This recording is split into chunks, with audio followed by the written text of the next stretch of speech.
गांव का नाम था अमरपुर। यहाँ रातें जल्दी उतरती थीं और सुबह मिट्टी की सौंधी खुशबू से शुरू होती थीं। कच्चे रास्ते, पीपल और बरगद के पुराने पेड़ और उनके नीचे बैठकर बातें करने वाले लोग, यही अमरपुर की पहचान थी। उसी गांव के स्कूल के सामने बरगद के एक घने पेड़ के नीचे हर रात एक आदमी लाठी लेकर पहरा देता था। उसका नाम था रघुवीर। लोग उसे बस चौकीदार कहते थे। उसकी पत्नी सीमा भी। सीमा अक्सर हंसकर कह देती, दिन में खेत, रात में चौकीदारी, तुम्हारी जिंदगी भी इस लाठी जैसी सीधी है। रघुवीर बस हल्की सी मुस्कान के साथ उसकी बात टाल देता। कभी सफाई नहीं देता, कभी शिकायत नहीं करता, बस इतना ही। लेकिन रघुवीर की रातें उतनी साधारण नहीं थीं जितनी सबको लगती थीं। जब पूरा गांव गहरी नींद में डूब जाता, तब वो स्कूल के बाहर से आगे बढ़ता। कभी सड़क के मोड़ तक, कभी पुलिया के पास रुकता और कई बार आधी रात के बाद ही लौटता। उसके कदमों में जल्दबाजी होती, आंखों में चौकन्नापन और चेहरे पर एक अजीब सी गंभीरता। सीमा पूछती, इतनी देर क्यों हो जाती है? रघुवीर हर बार वही जवाब देता, काम बढ़ गया था। सीमा ने कभी जोर नहीं दिया। गरीबी में सवाल महंगे होते हैं और भरोसा सबसे सस्ता सहारा।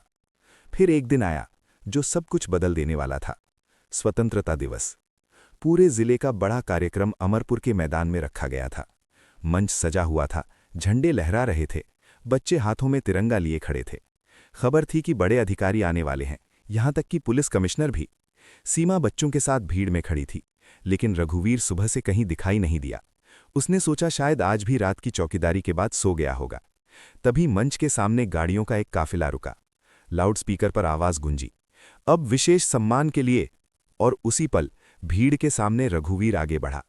लेकिन आज उसके हाथ में लाठी नहीं थी, आज उसके कंधों पर वर्दी थी। एक पल के लिए पूरा मैदान सन्न रह गया। सीमा की सांस जैसे अटक गई। उसकी आंखें यकीन और डर के बीच झूलने लगीं। पुलिस कमिश्नर मंच से नीचे उतरे, सीधे रघुवीर के सामने आकर पूरे सम्मान के साथ सलामी दी। तालियों की गड़गड़ाहट पूरे मैदान में फैल गई, लेकिन सीमा की आंखों में आंसू भर आए। कमिश्नर बोले, ये हैं रघुवीर सिंह, पिछले 15 सालों से अंडरकवर ऑपरेशन में तैनात। इस गांव और आसपास के इलाके को नक्सली नेटवर्क से बचाने के लिए इन्होंने अपनी पहचान तक मिटा दी। पत्नी और परिवार तक को सच्चाई नहीं बताई, ताकि उनका जीवन डर के साए में न गुजरे। सीमा के पैरों तले जमीन खिसक गई। जिस आदमी को वो उम्र भर साधारण चौकीदार समझती रही, वो तो अपनी पूरी जिंदगी देश के लिए गुमनाम बनकर जी रहा था। सम्मान के बाद रघुवीर मंच से नीचे उतरा, सीमा के सामने आकर रुका। उसकी आंखों में देखा। वहां सवाल नहीं थे, सिर्फ भरोसा था। रघुवीर की आवाज भर्रा गई। वो बोला, मुझे माफ करना। अगर सच बता देता तो तुम्हें हर रात डर में जीना पड़ता। सीमा ने कोई जवाब नहीं दिया, बस चुपचाप उसका सिर अपने कंधे से लगा लिया। उस दिन तालियां सिर्फ सम्मान की नहीं थीं, वे उन आंसुओं की आवाज थीं जो एक सच्चाई जानकर हर आंख से बह निकले थे। ऐसी ही और दिल छू लेने वाली कहानियां सुनने के लिए हमारे चैनल पहली MX शॉर्ट को सब्सक्राइब करना ना भूलें। मिलते हैं अगली कहानी के साथ, तब तक के लिए जय हिंद।